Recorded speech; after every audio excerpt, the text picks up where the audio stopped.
नमस्कार, मैं फिर से आपके सामने प्रस्तुत हुआ हूँ। मैं भुवनेश्वर और विषय लेकर आया हूँ हिंदी 10वीं कक्षा का। कल हमने एक पहले भाग में हमने देखा शब्दभेद जो एक अंक के लिए पूछा जाता है। आज हम दूसरा प्रश्न चौथा में दूसरा पूछे जाने वाला एक अंक का प्रश्न हम देखेंगे। अव्यय यानी अविकारी शब्द। प्रश्न पत्र के प्रश्न 4.2 में अव्यय के अंतर्गत एक प्रश्न दिया जाएगा जिसमें 2 अव्यय दिए जाएंगे। इनमें से सिर्फ आपको एक अव्यय को अपने वाक्य में प्रयोग करना होगा। इसके लिए 1 अंक है। शब्दों के 2 भेद हैं, विकारी शब्द और अविकारी शब्द। विकारी शब्दों को सव्यय और अविकारी शब्दों को अव्यय कहते हैं। अव्यय अर्थात जिसमें परिवर्तन न हो, लिंग वचन कारक के अनुसार जिसमें परिवर्तन न हो उसे अव्यय कहते हैं। अब अव्यय के 4 प्रकार आते हैं। 4 प्रकारों में सबसे पहला प्रकार जो है वो है क्रिया विशेषण अव्यय। क्रिया विशेषण अव्यय किसे कहते हैं? क्रिया विशेषण अव्यय देखने से पहले हमें क्रिया विशेषण अव्यय के भी प्रकार देखने होंगे। क्रिया विशेषण के भी प्रकार हैं जिसमें आपको पूछा तो नहीं जाता, लेकिन आपके हिंदी व्याकरण के तौर पर जानना जरूरी है। क्रिया विशेषण अव्यय के 4 भेद हैं। कालवाचक क्रिया विशेषण, स्थानवाचक क्रिया विशेषण, परिमाणवाचक क्रिया विशेषण, रीतिवाचक क्रिया विशेषण। कालवाचक क्रिया विशेषण किसे कहते हैं? जिन क्रिया विशेषण से क्रिया के काल का बोध होता हो, जैसे अब, जब, तब, कब, शीघ्र, पहले, पीछे, आज, कल, परसों, नित्य, कभी, तभी, तुरंत, सुबह, शाम, दोपहर, प्रतिदिन, रात भर, आजकल आदि। ये कालवाचक क्रिया विशेषण अव्यय है। जैसे बबुआ जी अब शीतल पार्टी शीत वगैरह नहीं बनाऊंगा। बेटी की विदाई के समय रोज मिठाई को जो खाने को मिलेगी। तो ये कालवाचक क्रिया विशेषण अव्यय है। उसके बाद है स्थानवाचक क्रिया विशेषण। जिन क्रिया विशेषणों से क्रिया के होने के स्थान का बोध हो, जैसे आगे, पीछे, ऊपर, यहाँ, वहाँ, जहाँ, तहाँ, कहाँ, बाहर, भीतर, इधर, उधर, दाएं, बाएं, निकट, पास, मध्य, किधर आदि। उमा यहाँ रहती है, यहाँ यह क्या है? ये स्थानवाचक क्रिया विशेषण अव्यय है। इर्द गिर्द क्या है? ये स्थानवाचक क्रिया विशेषण अव्यय है। यहाँ पर्यटक बड़ी संख्या में आते हैं, यहाँ क्या है? यहाँ स्थानवाचक क्रिया विशेषण अव्यय है। परिणामवाचक क्रिया विशेषण अव्यय, जिन क्रिया विशेषणों से क्रिया के होने के परिणाम का बोध हो, क्रिया के होने के परिमाण का बोध हो, जैसे इतना, उतना, जितना, कितना, कम, बहुत, थोड़ा, अधिक, ज़्यादा, काफ़ी, पर्याप्त, केवल, अल्प, अत्यंत, अति, जरा आदि। लाडली बूढ़ी काकी को बहुत प्यार करती थी। अब ये बहुत क्या है? परिमाण है। ज़्यादा, बहुत, ये परिमाण है। जितना पढ़ोगे उतनी सफलता पाओगे। जितना क्या है? ये परिमाण है। चुप करो, कितना बोलते हो। कितना क्या है? ये परिमाण है। उसके बाद है रीतिवाचक क्रिया विशेषण। जिन क्रिया विशेषणों से क्रिया के होने के रीति का बोध हो, जैसे ऐसे, कैसे, जैसे, वैसे, जल्दी, धीरे धीरे, तेज, सहसा, अचानक, अनायास, एकाएक, कदाचित, शायद, चुपचाप। अब जैसे उदाहरण में देखते हैं, मानू जल्दी आओ। मानू जल्दी आओ, ये जल्दी क्या है? मानू जल्दी आओ, ये रीतिवाचक क्रिया विशेषण अव्यय है। रमजानी चुपचाप खड़ी देख रही थी। चुपचाप क्या है? रीतिवाचक क्रिया विशेषण अव्यय है। तो ये 4 प्रकार जो है क्रिया विशेषण अव्यय के, तो इसमें आते हैं। अब दूसरा प्रकार है अव्यय का समुच्चय बोधक अव्यय। जो अव्यय एक वाक्य को दूसरे वाक्यों से, एक शब्द समूह को दूसरे शब्द समूह से या एक शब्द को दूसरे शब्द से जोड़ते हैं, जोड़ने का काम करते हैं, उसे समुच्चय बोधक अव्यय कहते हैं। यानी एक शब्द या एक वाक्य को जोड़ने का काम, एक शब्द या अनेक वाक्य या अनेक शब्दों को जोड़ने का काम करता है, उसे समुच्चय बोधक अव्यय कहते हैं। जैसे कि और है, तथा है, या है, अथवा है, किंतु है, परंतु है, लेकिन है, क्योंकि है, इसलिए है, एवं है, कि है, तथापि है, बल्कि है, ताकि है, यदि है। ये शब्द जो है समुच्चय बोधक अव्यय के शब्द हैं। उदाहरण के तौर पर हम देख सकते हैं, रहमान ने गाय को मारा क्योंकि उसने दूध नहीं दिया था। अब रहमान ने गाय को मारा, ये सेपरेट वाक्य है, इसका अर्थ स्पष्ट होता है। उसने दूध नहीं दिया था, इसका भी अर्थ स्पष्ट होता है, ये संपूर्ण वाक्य है। लेकिन दोनों को जोड़ने का काम जो कर रहा है वो शब्द है क्योंकि। क्योंकि ये शब्द जो है वो समुच्चय बोधक अव्यय है।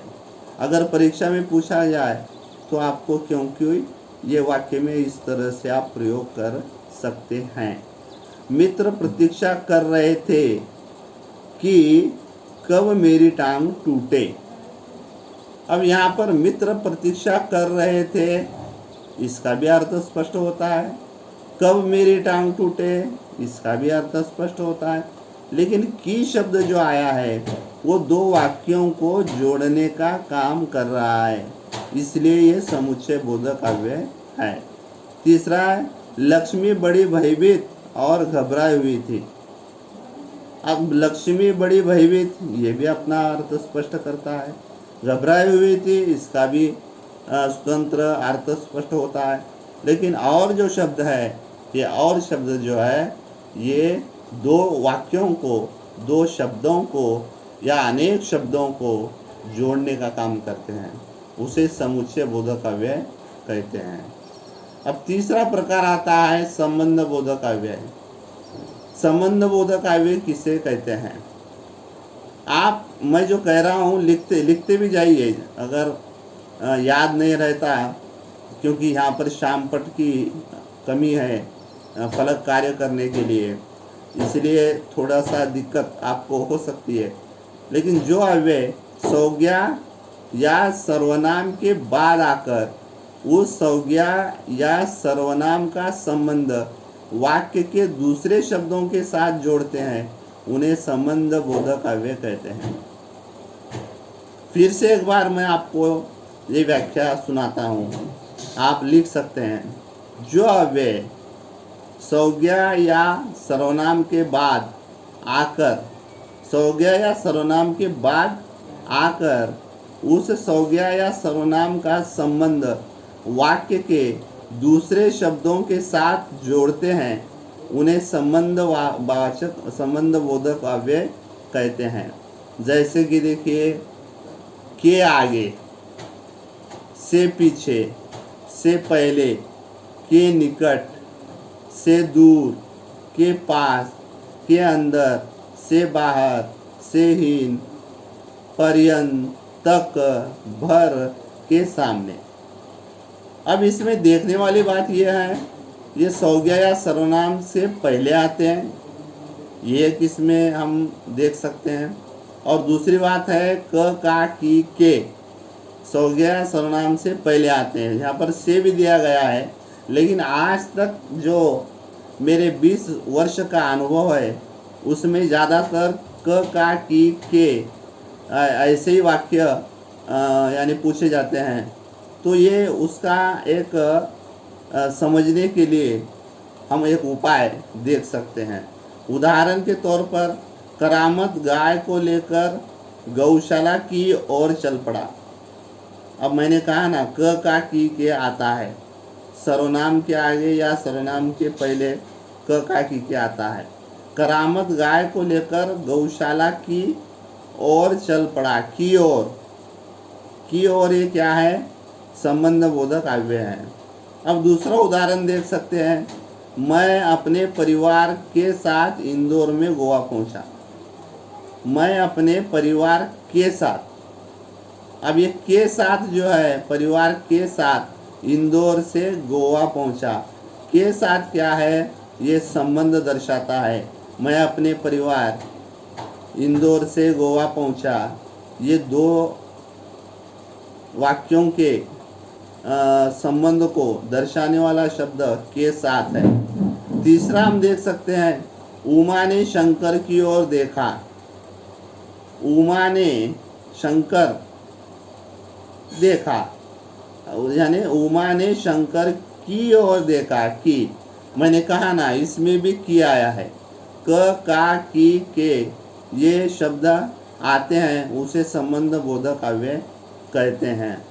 अब इसका दूसरा एक हम समझने वाला उपाय यह है कि संबंध बोधक और समुच्चय बोधक में क्या फर्क है, दोनों में क्या अंतर है। समुच्चय बोधक अव्यय में दो अलग अलग वाक्य हैं जिसका अर्थ स्पष्ट होता है, उसे जोड़ने का काम समुच्चय बोधक अव्यय करते हैं, जैसे किंतु, परंतु, और, लेकिन। हमने ये सारी चीज़ें देखें। लेकिन संबंध बोधक अव्यय में अगर हम दो वाक्यों को निकाल कर संबंध बोधक अव्ययों को बाजू हटाते हैं या उसे निकाल देते हैं तो वाक्य का अर्थ स्पष्ट नहीं होता। जैसे उमा ने शंकर की ओर देखा, अगर की ओर हम बाहर कर देते हैं, निकाल देते हैं, तो उमा ने शंकर देखा, उमा ने शंकर देखा, इस वाक्य का अर्थ स्पष्ट होता नहीं है। तो की ओर क्या करता है, ये दो वाक्यों को अर्थ स्पष्ट जोड़कर अर्थ स्पष्ट करने का काम करता है। लेकिन समुच्चय बोधक अव्यय में दो वाक्य, अलग अलग शब्द अपने आप में अर्थ स्पष्ट करते हैं। जैसे राम, श्याम और सीता, लक्ष्मण। अब ये राम अपने आप में शब्द का अर्थ स्पष्ट करता है, श्याम अपने आप में शब्द का अर्थ स्पष्ट करता है, सीता अपने आप में शब्द का अर्थ स्पष्ट करता है, लक्ष्मण अपने आप में जो है शब्द का अर्थ स्पष्ट करता है। इसमें कोई फर्क नहीं होता। अब चौथा जो है विस्मयादि बोधक अव्यय। विस्मयादि बोधक अव्यय किसे कहते हैं? जिन अवयवों का संबंध वाक्य के किसी पद से नहीं होता। जरा ध्यान में रखिए मैं क्या कह रहा हूँ।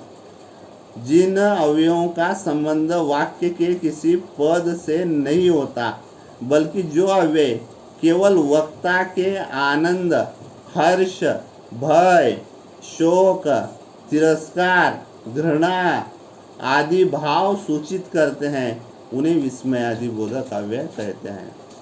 आश्चर्य का मतलब यह है कि आश्चर्य जो है, आश्चर्य हो या शोक हो या हर्ष हो या आनंद हो, ये सारे चीज़ें आते हैं विस्मयादि बोधक अव्यय में। अब विस्मयादि बोधक अव्यय के उदाहरण हम देख सकते हैं। जैसे अबे धीरे धीरे चल। अब अबे क्या है? ये विस्मयादि बोधक अव्यय है। ओह कमबख्त ने कितनी बेदर्दी से पीटा है। ओह क्या है? ये विस्मयादि बोधक अव्यय है। ओह कमबख्त ने, ओह यानी यहाँ पर जो है दया दिखाई गई है। हे भगवान बचाओ इस मुसीबत से। अब ये पुकार की गई है, भगवान से याचना की गई है, हे भगवान बचाओ इस मुसीबत से। विस्मयादि बोधक अव्यय अनेक प्रकार के भावों को प्रकट करते हैं, अनेक प्रकार के भाव प्रकट करते हैं। जैसे संबंध, हर्ष। अब हर्ष बोधक अव्यय देखेंगे, हर्ष का अर्थ है आनंद। आनंद में देखेंगे वाह वाह, शाबाश। उसके बाद आता है बहुत अच्छा, ये हर्ष बोधक है। शाबाश, इसी प्रकार आगे बढ़ते रहो, हम ऐसे वाक्य लिख सकते हैं। शोध बोधक अब शोध बोधक अव्यय में जो आते हैं आह, हाय, ये शोक है, उफ, वाह, हे राम, ये हे राम वह सड़क दुर्घटना में मारा गया। अब घृणा बोधक का जो शब्द है वो है छी, थू, छी छी, धिक्कार, ये जो है घृणा बोधक है। भय बोधक शब्द कौन से हैं? बाप रे, ओह, आ, हाय, ये सब क्या है? भय बोधक है। उसके बाद आते हैं विस्मय बोधक। विस्मय बोधक कौन से हैं? यानी आश्चर्य प्रकट करने वाले। अरे, है, क्या, सच, सच, ये शैली ने वह प्रतियोगिता जीत ली। सच शैली ने वह प्रतियोगिता जीत ली। अब ये क्या है? विस्मय बोधक है। जिस पर भरोसा नहीं था उसने वो प्रतियोगिता जीत ली। तो ये क्या है? विस्मय बोधक है। उसके बाद क्रोध बोधक आते हैं कुछ शब्द। क्रोध भी होता है, जैसे चुप, हटो, ठहर, धत। अब चुप रहो। अब जैसे देखो क्रोध बोधक, चुप रहो, जब देखो तब बकबक करते रहते हो, चुप हो जाओ वरना मैं तुम्हें मारूंगी। ये क्या है? क्रोध बोधक है। क्रोध बोधक, विस्मयादि बोधक अव्यय। अब संबोधन बोधक भी है, संबोधन करते हैं, जैसे ओ, अरे, रे, अजय, अरे मेरी भी तो सुनो। ये क्या है? संबंध बोधक शब्द है। तो ये सारे विस्मयादि बोधक अव्यय में आते हैं।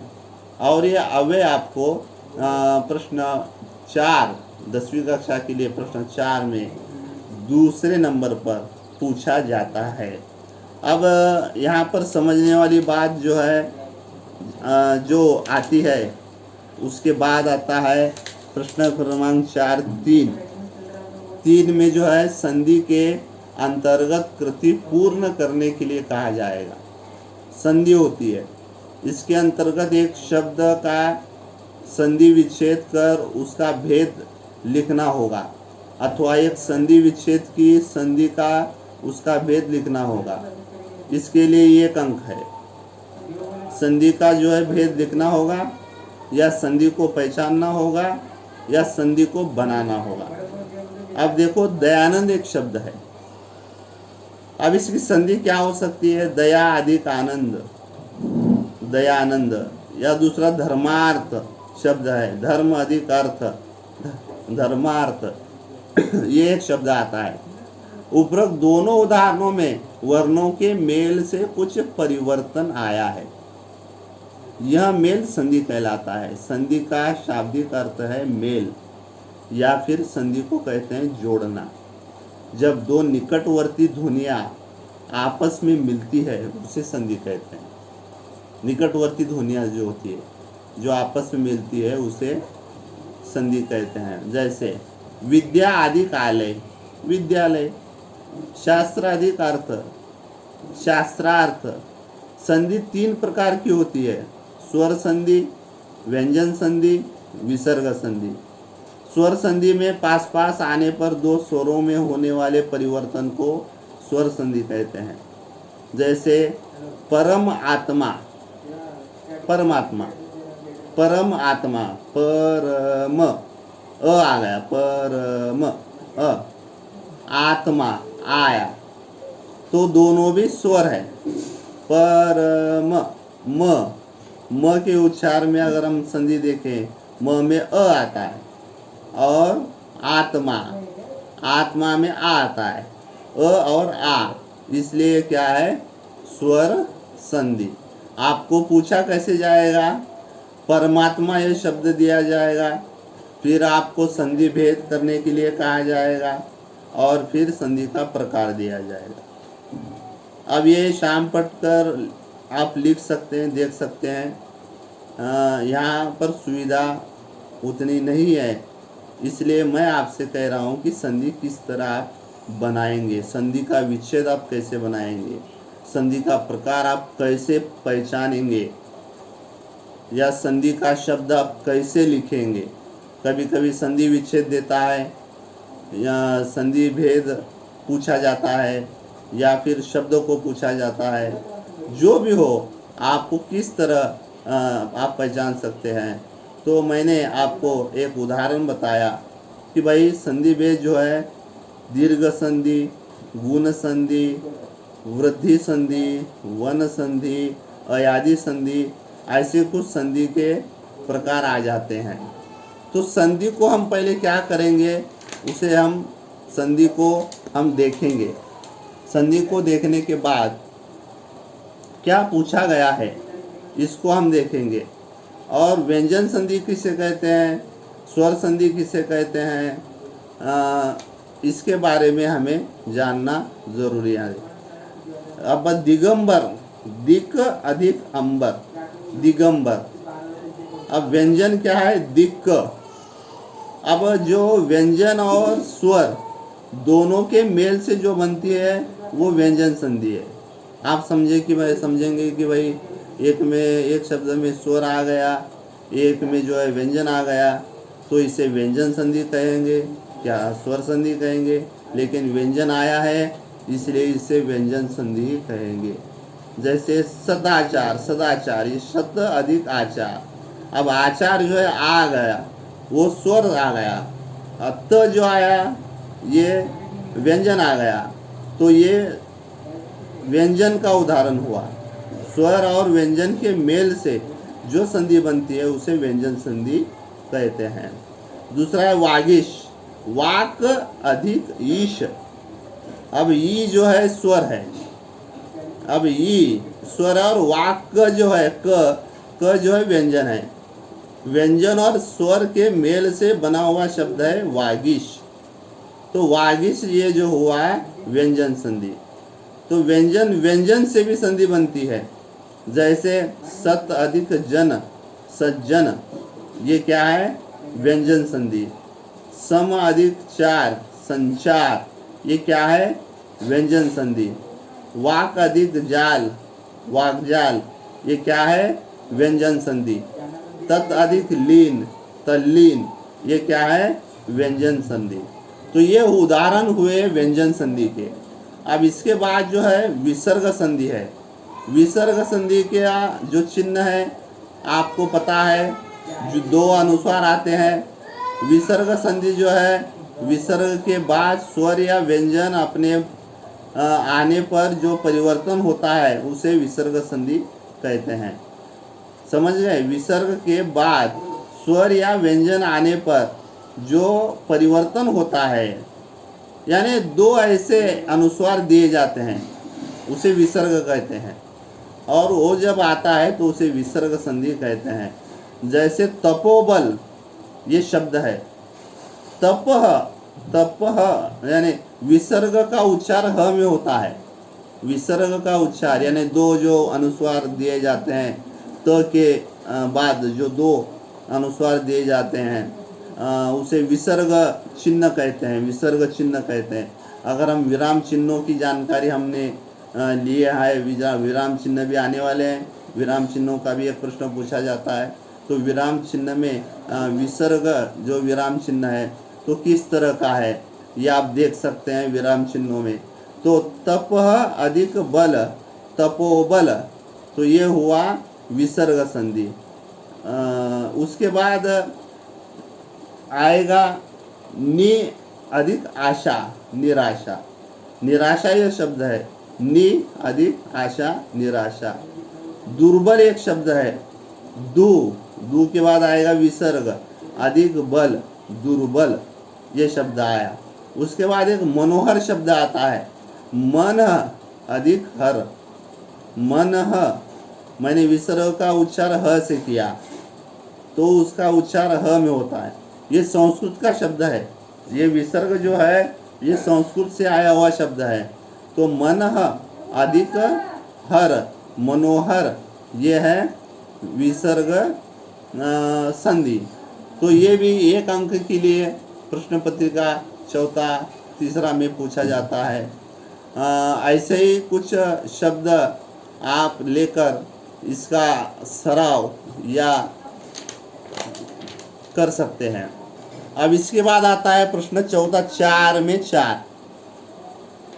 सहायक क्रिया के अंतर्गत 2 वाक्य दिए जाएंगे।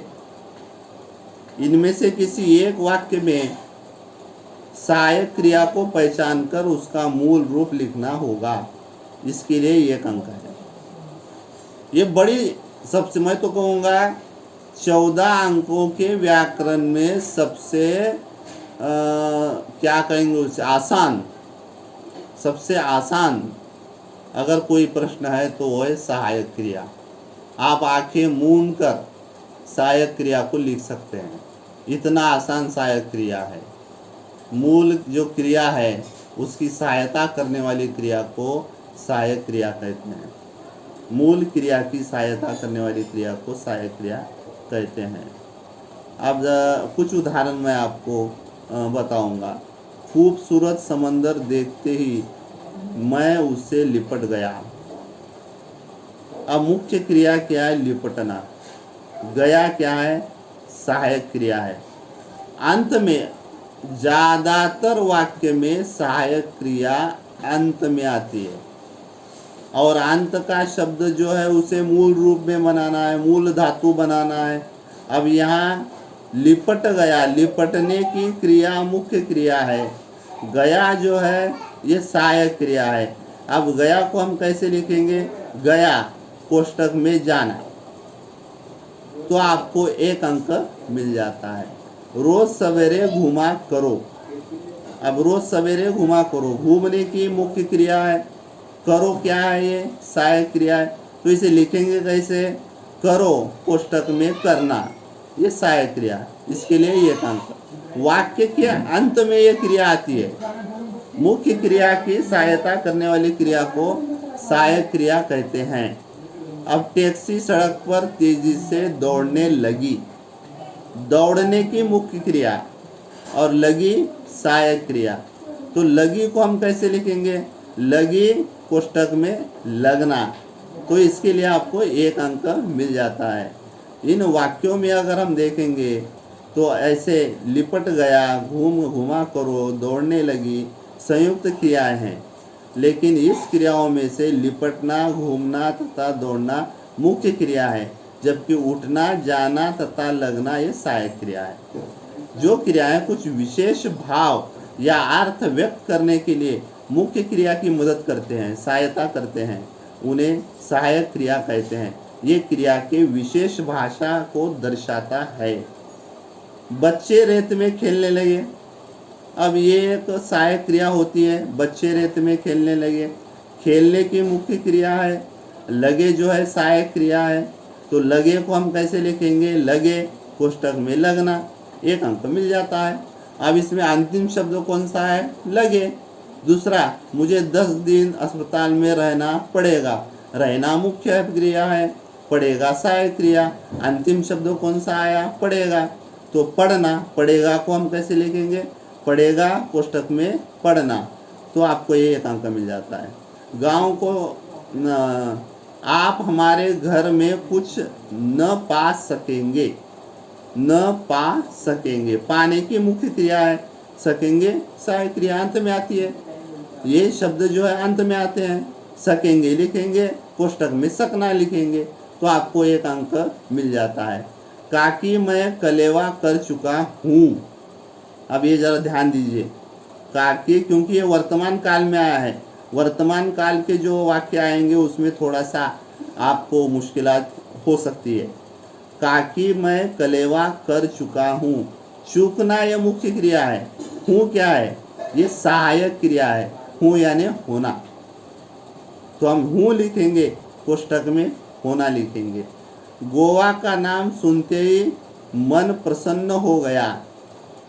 अब होना, प्रसन्न हो गया, होना ये मुख्य क्रिया है। गया ये क्या है? सहायक क्रिया है। अब गया को कैसे लिखेंगे? गया लिखेंगे, कोष्टक में लिखेंगे जाना। गया यानी जाना, तो इतना लिखते हैं तो 1 अंक आपको मिल जाता है। अब दूसरा उदाहरण देखिए, प्रतिदिन समय पर अपना काम किया करो। किया, करना, ये मुख्य क्रिया है। करो क्या है? ये सहायक क्रिया है। कैसे लिखेंगे इसे?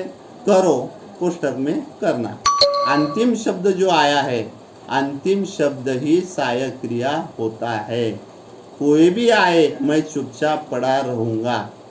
अब पढ़ने की मुख्य क्रिया है, रहूंगा क्या है? सहायक क्रिया। कैसे लिखेंगे इसे? रहूंगा कोष्ठक में रहना, तो ये सहायक क्रिया के रूप में आते हैं। मैं समझता हूँ यहाँ तक का जो व्याकरण हमने लिया है प्रश्न क्रमांक 4 में चौथा, आपके समझ में आया होगा और आप अच्छी तरह जानते हैं ये आपके समझ में आने वाला ही व्याकरण है। आप इसका जो रियाज है, जो क्या कहेंगे उसे, जो प्रैक्टिस है, हम अपने कॉपी में कर सकते हैं, या पाठशाला शुरू होने पर, अभी लॉकडाउन चल रहा है, पाठशाला शुरू होने पर हम इसको शाम पट पर भी ले सकते हैं। हालांकि मैंने आपको ये पढ़ाया है 5वीं से लेकर 10वीं तक का जो व्याकरण है वो सारा व्याकरण 10वीं कक्षा में पूछा जाता है, तो आपको ये 8वीं कक्षा में भी दिया गया है। और इसका